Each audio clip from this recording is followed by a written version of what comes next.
Di sini bersama Teater Rongsokan dalam serial Calitra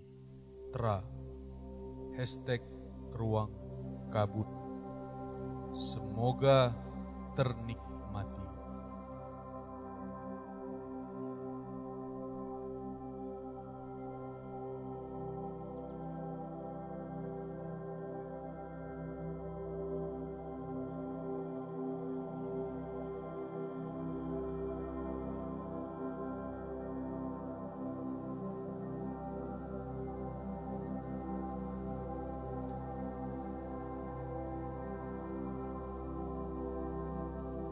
Musafir sebutir kerikil, karya Sadikin Khair Shah. Apa yang terjadi jika kulempar kerikil ini ke seberang jalan? Apa yang bisa diharapkan dari sebutir kerikil? Begitu ya?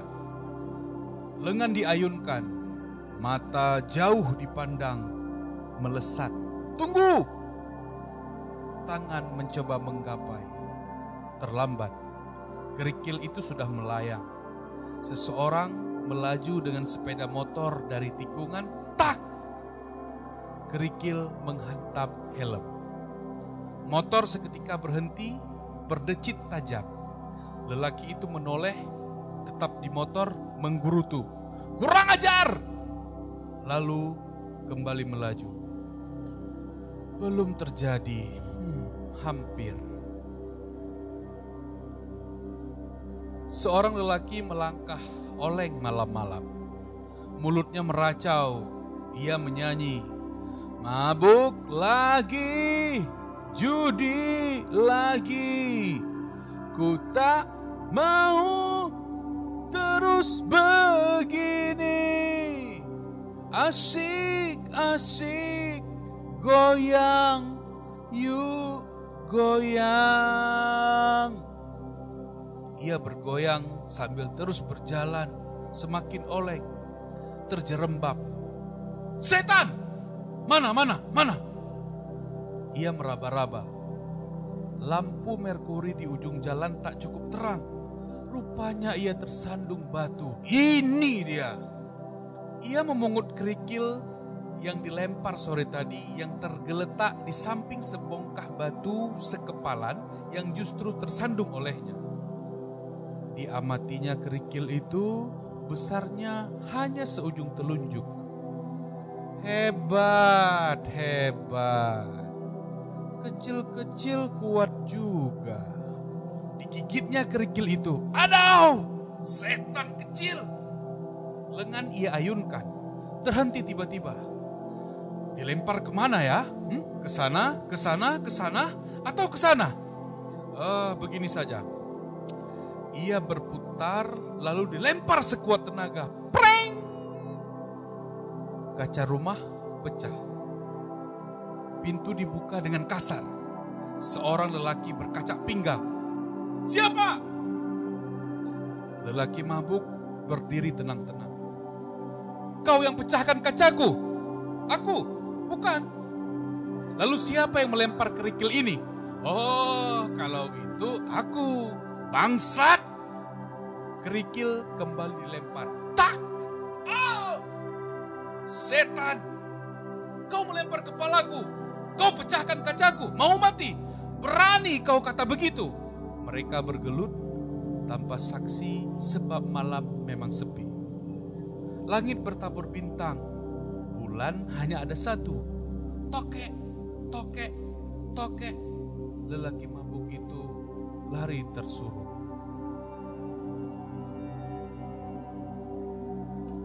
Malam kembali tenang untuk sesaat. Lalu lidah api menjilat-jilat. Peluh yang menetes ke dalam ember dengan air yang beriak menguap cepat dimakan api.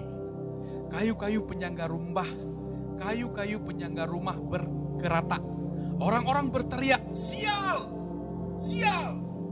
Kenapa pemadam kebakaran belum datang? Di kejauhan di tikungan, lelaki mabuk itu melangkah oleh. Ia kembali menyanyi, "Mabuk lagi, judi lagi." Ia menoleh, lidah api semakin menggila. Ia melambaikan tangan, bibirnya dimencongkan, lalu hilang di tikungan. Dari tikungan yang sama, 2 mobil pemadam kebakaran meraung-raung. Lampu di atas kepalanya berputar kelap-kelip. Malam gelap, lampu merkuri remang, lampu mobil gelap-gelip. Di ujung sana langit membara, indah sekali. "Sekarang baru datang," empat orang-orang. Para pemadam kebakaran berlompatan, bekerja cepat, namun api lebih cepat. Atap runtuh, bunga api berpercikan, abu berhamburan, pemalas. Mengumpat, menjalar cepat. Belum lagi mata-mata yang sinis, harus ada yang disalahkan. Berakhirlah sudah. Seorang pemadam duduk bertekuk menatap lidah api yang tak tertakluk. Seorang temannya geram menyepak tanah. "Sial!" Pasir berhamburan. Sebutir kerikil melayang dan masuk ke kantong baju pemadam yang duduk bertekuk. Pemadam ini beranjak dan pergi. Seorang istri yang manis dengan tahi lalat di ujung bawah mata kiri menyambut di depan pintu. Di atas meja telah terseduh secangkir kopi kental yang masih mengepul. Di dalam kamar anaknya merengek. Istri manis itu masuk ke dalam kamar.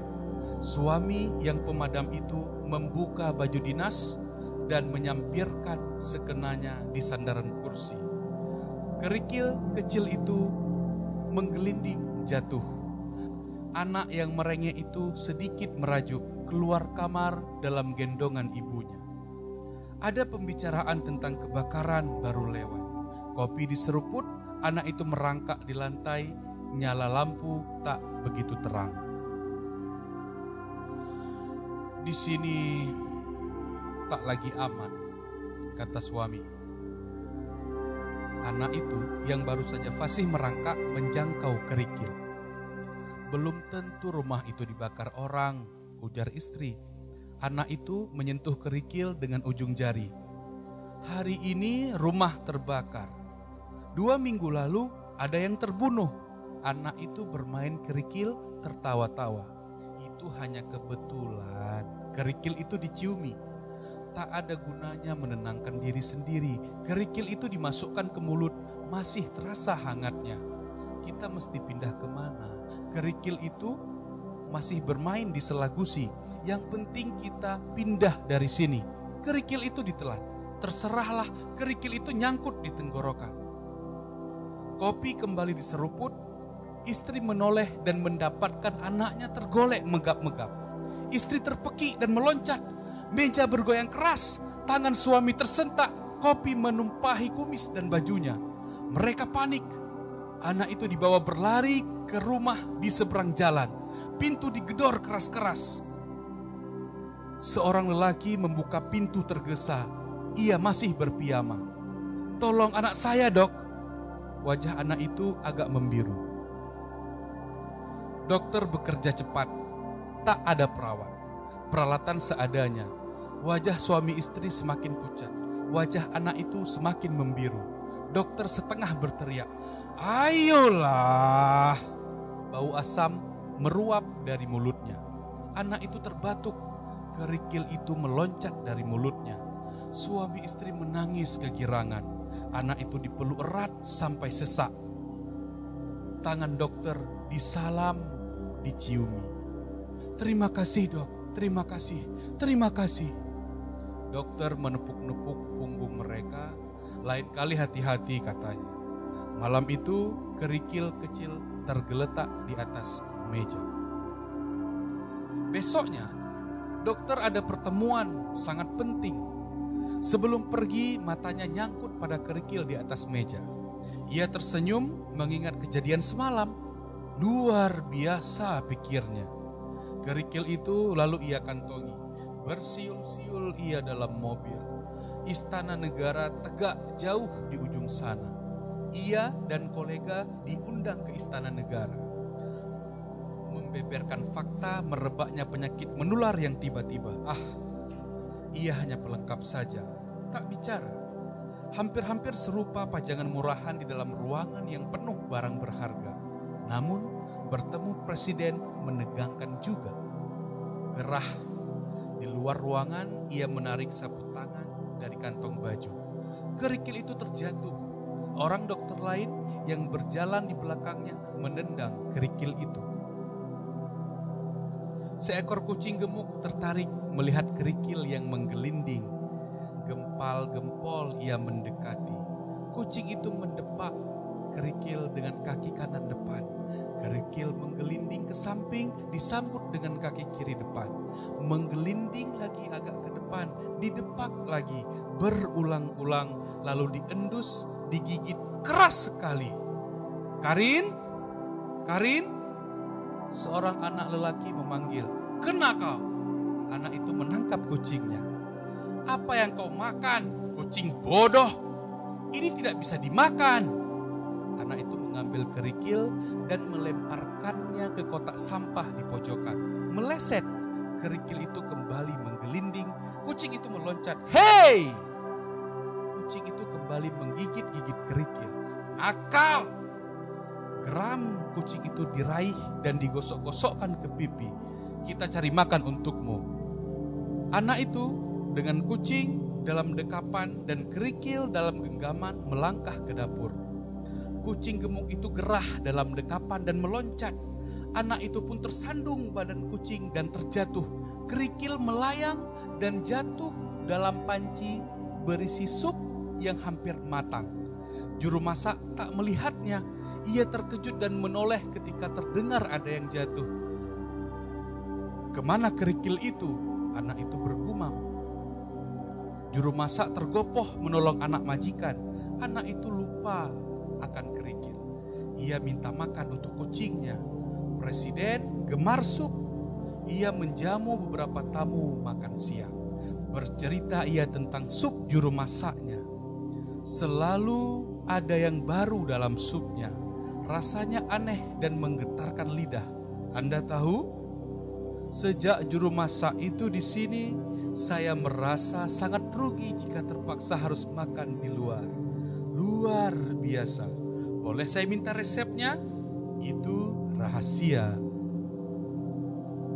Presiden melihat sesuatu yang aneh dalam sendokan supnya, seperti kerikil.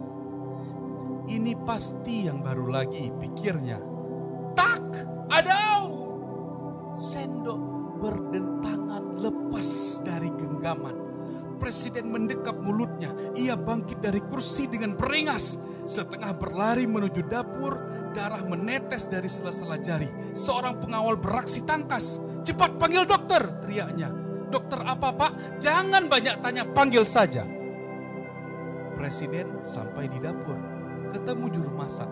Langsung ditamparnya. Tukang masak sial! Darah semakin menetes. Beberapa percik tersembur bersama ludah. Pengawal memberinya sapu tangan. Darah dilap dengan kasar. Sapu tangan itu menyenggol luka. Presiden hendak mengumpat lagi. Namun dokter keburu datang. Siapa yang panggil dokter? Bentak kepala negara. Saya, Pak. Dokter gigi, goblok.